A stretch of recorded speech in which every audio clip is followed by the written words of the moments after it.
छौरी, हमारे से मांग भर वाले गे छौरी। चमरान जी के चमरान जी के चमरान जी के चमरान जी के दुल्हा बना ले गे छौरी। चमरान जी के दुल्हा बना ले गे छौरी। चमरान जी के दुल्हा बना ले गे छौरी। गौवा में चलो हको नाम गे छौरी, गौवा में चलो हको नाम गे छौरी। चमरान जी के चमरान जी के चमरान जी के चमरान जी के दुल्हा बना ले गे छौरी। चमरान जी के दुल्हा बना ले गे छौरी।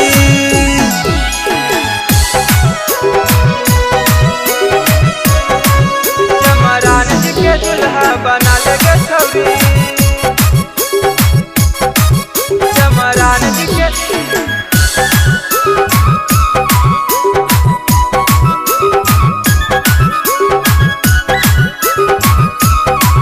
चमरान जी के दुल्हा बना ले गे छौरी। कितना बतैयौ छौरी हम अपना बारे में, के करो से पूछ ली है चमर जी के बारे में।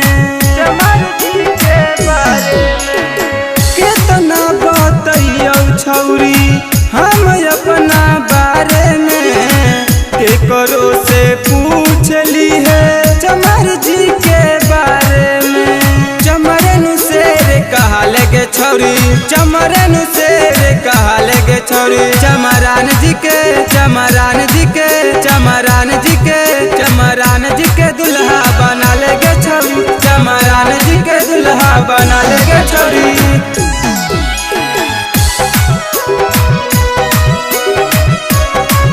चमरान जी के दुल्हा बना ले गे छौरी। चमरान जी के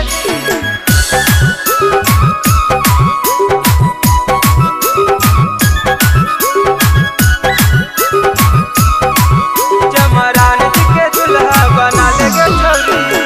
एरिया में हकौ छौरी हमर बोले बाला गे, हम ही तो हकियौ छौरी चमरा के लाला गे। चमरा के लाला गे एरिया में हकौ छौरी हमर बोले बाला गे, हम ही तो हकियौ छौरी चमरा के लाला गे। सिंगर मनोज के अपना ले गे छौरी, नीतीश मिथिलेश के अपना ले गे छौरी। चमरान जी के चमरान जी के चमरान